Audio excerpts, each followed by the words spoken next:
Basic electronics के इस part के अंदर हम लोग सबसे पहले देखेंगे एटम का स्ट्रक्चर। एटम किस तरह से काम करता है, किस तरह से वो बना है, उसका बेसिक स्ट्रक्चर क्या है, इन सभी चीज़ों के ऊपर पहले देखेंगे।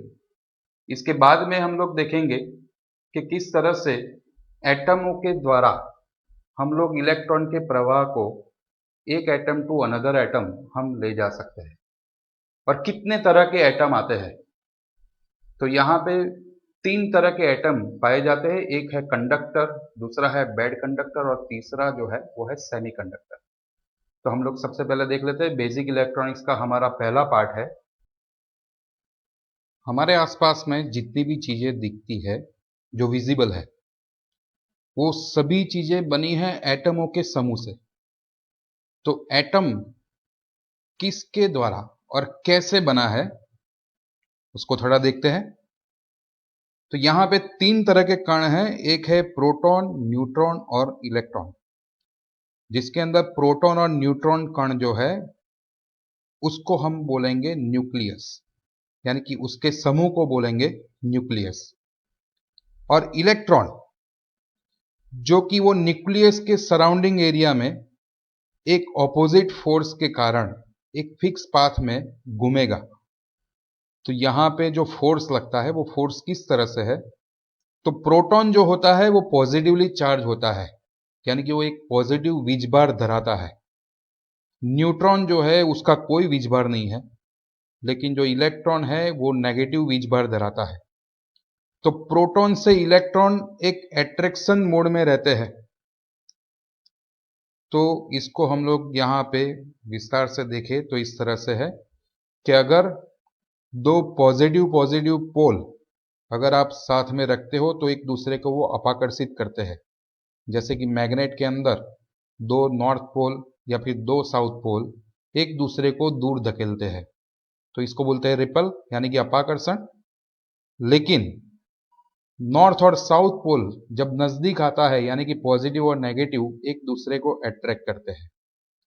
तो इस उदाहरण से देखें तो दो पॉजिटिव रेप्यूलेशन मोड में, दो नेगेटिव रेप्यूलेशन मोड में, लेकिन पॉजिटिव और नेगेटिव अट्रैक्शन और negative to positive attraction mode में रहते हैं। तो यहां पे प्रोटॉन जो जुड़ा हुआ है इलेक्ट्रॉन्स के साथ, या फिर ऐसा बोलेंगे कि भाई इलेक्ट्रॉन जुड़ा हुआ है प्रोटॉन के बंधारण के साथ, तो उसका रीजन है अट्रैक्शन। एटम का स्ट्रक्चर कुछ इस तरह से है कि जैसे कि अपना सोलर सिस्टम, ये सोलर सिस्टम इस तरह से है कि हमारा जो सन यानी कि सूर्य, उसको अगर हम समझे न्यूक्लियस, यानी कि इसके अंदर प्रोटॉन और न्यूट्रॉन का समूह है, और जो उसके आजू बाजू में सराउंडिंग फिक्स पाथ के अंदर जो ग्रह घूमते हैं यानी कि जो प्लैनेट्स है, उन प्लैनेट्सों को अगर हम नेगेटिवली चार्ज इलेक्ट्रॉन बोलेंगे तो सूर्य के ग्रेविटेशनल फोर्स के कारण वो सब अपने और सभी ग्रहों को यानी कि सभी प्लैनेटों को आकर्षित रखता है, और सभी प्लैनेट्स एक अपनी निर्धारित दिशा में, एक निर्धारित रेखा में, एक फिक्स ऑर्बिट में वो घूमते रहते हैं। तो यहाँ पे अलग अलग रिंगों के अंदर, जैसे कि यहाँ पे अलग अलग दो तीन चार रिंगे हैं, जिसके अंदर जो रिंग नजदीक में है वो रिंग बाउंड रिंग कहलाएगी। बाउंड रिंग यानी कि उसका अट्रैक्शन अपने न्यूक्लियस के साथ में सबसे ज्यादा है। और जो लास्ट में जो रिंग है उस रिंग को बोला जाता है वैलेंस रिंग। इस लास्ट रिंग को हम वैलेंस रिंग बोले और हम अपने एटम के स्ट्रक्चर के ऊपर देखें तो कुछ इस तरह का है कि प्रोटॉन और न्यूट्रॉन का जो समूह है, जिसके अंदर न्यूट्रॉन कोई भी वीजभार नहीं धराता, लेकिन प्रोटॉन पॉजिटिवली चार्ज है जो अपनी ओर सभी इलेक्ट्रॉनों को आकर्षित रखता है। और इसके अंदर जो अंदर की जो रिंगे है वो है बाउंड रिंगे, लेकिन जो बाहर की जो रिंग है वो है हमारी वैलेंस रिंग। तो इस वैलेंस रिंग में रहे जो इलेक्ट्रॉन है उसको हम मूव करवा के इलेक्ट्रिसिटी पैदा कर सकते हैं। हम बाउंडिंग रिंगों में से इलेक्ट्रॉन को अलग नहीं कर सकते। लेकिन हम वैलेंस रिंग में जो सबसे आखिर की रिंग में जो इलेक्ट्रॉन है उसको हम चलित कर सकते हैं या फिर इसके अंदर नए इलेक्ट्रॉन को भर भी सकते हैं। तो जो वैलेंस रिंग में इलेक्ट्रॉन रहता है उन इलेक्ट्रॉनों को बोला जाता है फ्री इलेक्ट्रॉन, और ये फ्री इलेक्ट्रॉन इजीली हम लोग एटम में से निकाल सकते हैं। तो ऐसे फ्री इलेक्ट्रॉनों के द्वारा हम लोग इलेक्ट्रिसिटी बनाएंगे और इलेक्ट्रिसिटी के माध्यम से हम अपनी नई ऊर्जाएं बनाते रहेंगे। तो इसके अंदर 3 तरह के वर्ग के एटम मौजूद है, जैसे कि कंडक्टर सबसे पहला पदार्थ है हमारा कंडक्टर। एक कंडक्टर वर्ग का एटम किस तरह का होता है?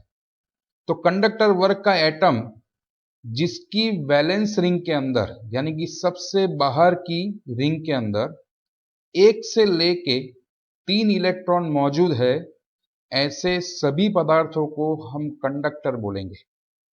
यानी कि इस तरह के एटम के स्ट्रक्चर में से हम वैलेंस रिंग में से इलेक्ट्रॉनों को आसानी से बाहर निकाल सकते हैं, या फिर इस वैलेंस रिंग के अंदर बाहर से नए इलेक्ट्रॉन हम भर सकते हैं। तो ऐसे सभी चीजों को बोलेंगे कंडक्टर। और ये कंडक्टर पदार्थ जो है वो हमारे आजू बाजू में जो हमें दिखते हैं उनमें से वो है वाटर, कॉपर, मेटल, गोल्ड, ऐसी सभी चीजें जिसमें से हम इलेक्ट्रॉन का प्रवाह आसानी से करवा सकते हैं।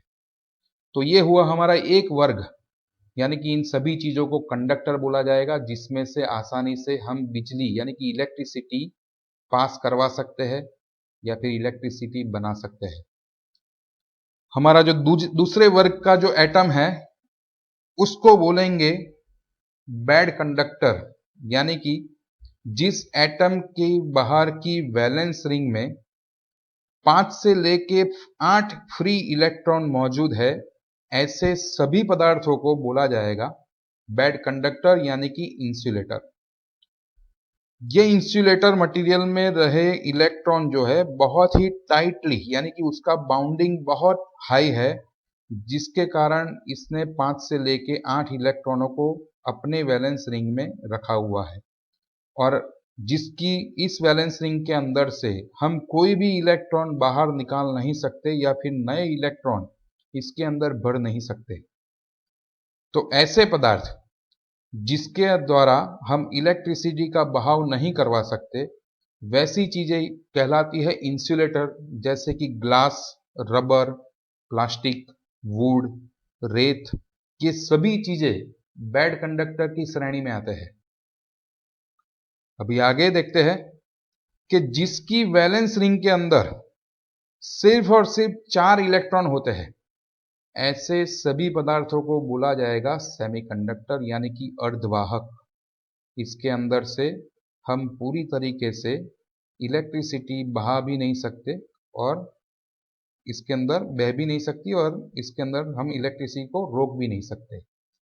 यानी कि इस तरह के जो सेमीकंडक्टर पदार्थ जो है उसके द्वारा हम लोग अपनी आईसी, डायोड, ये सब चीजें, इंटीग्रेटेड सर्किट यानी कि अपना लैपटॉप मदरबोर्ड, डेस्कटॉप मदरबोर्ड या फिर रूटीन में आपको कहीं पे भी जो आईसी दिखती है, डायोड दिखते हैं, वो सभी चीजें बनी हैं ऐसे एटमों के प्रकार से, और उनका मूल स्वरूप है कार्बन, सिलिकॉन, जर्मेनियम इत्यादि चीजें, जो सभी चीजों को हम बोलेंगे सेमीकंडक्टर। यहां पे एक कंडक्टर मटेरियल है जिसके एटम का स्ट्रक्चर इस प्रकार से है कि उसके वैलेंस रिंग के अंदर 2 ही इलेक्ट्रॉन है। तो अगर हम बाहर से कोई इलेक्ट्रॉन इसके अंदर भर के देते हैं तो इस प्रोटॉन यानी कि इस न्यूक्लियस के समूह, न्यूक्लियस के अंदर प्रोटॉन और न्यूट्रॉन दोनों होते हैं, तो इस न्यूक्लियस का अट्रैक्शन जो रहेगा वो सिर्फ और सिर्फ वैलेंस रिंग में रहे 2 इलेक्ट्रॉनों को संभालने का था। लेकिन अभी इसके अंदर बाहर से हमने एक तीसरा इलेक्ट्रॉन भरा। तो कंडक्टर चीजों के अंदर हम लोग बाहर से इलेक्ट्रॉन को भर सकते हैं।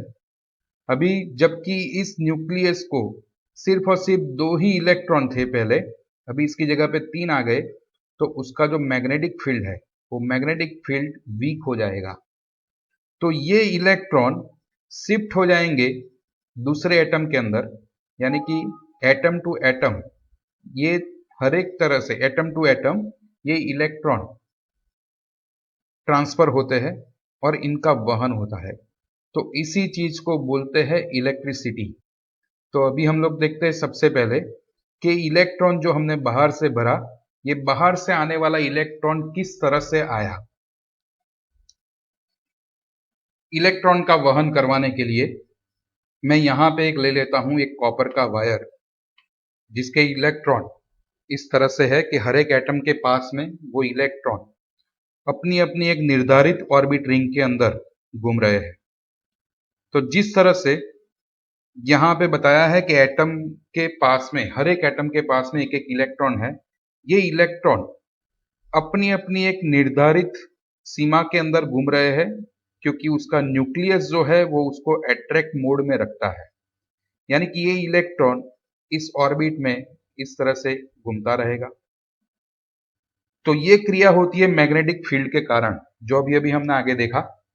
लेकिन अगर मैं यहाँ पे जो मैग्नेटिक फील्ड है, जो ये प्रोटॉन और इलेक्ट्रॉन को अपनी ओर खींच के रखता है, उससे भी ज्यादा बल वाला अगर मैं यहाँ पे इलेक्ट्रोमैग्नेटिक फील्ड बनाता हूं, तो ये इलेक्ट्रॉन अपनी निर्धारित दिशा छोड़ देगा और ये इलेक्ट्रॉन बाहर की ओर आ जाएगा। तो ये क्रिया करने के लिए मैं लगाता हूं यहाँ पे एक मैग्नेट। मैग्नेट के अंदर मैंने लिया हुआ है नेगेटिव पोल, पॉजिटिव पोल, एक तरह का नॉर्थ पोल, साउथ पोल। तो ये मैग्नेट, सिर्फ और सिर्फ मैग्नेट यहाँ पे ऐसे ही खड़ा रहेगा तो मैग्नेटिक फील्ड यानी कि इलेक्ट्रोमैग्नेटिक फील्ड नहीं बनेगा। इलेक्ट्रोमैग्नेटिक फील्ड बनाना है तो हमें अट्रैक्शन और रेपल्शन दोनों चीजें करनी पड़ेगी। ये इलेक्ट्रॉन अपनी दिशा में घूम रहे हैं, अगर मैं इस मैग्नेट को इस ओर धकेलता हूं यानी कि आगे की ओर ले जाता हूं, तो ये नेगेटिव इलेक्ट्रॉन इस पॉजिटिव पोल के साथ में अट्रैक्शन में आएंगे। तो यहां पे क्रिया देखते हैं किस तरह से होती है।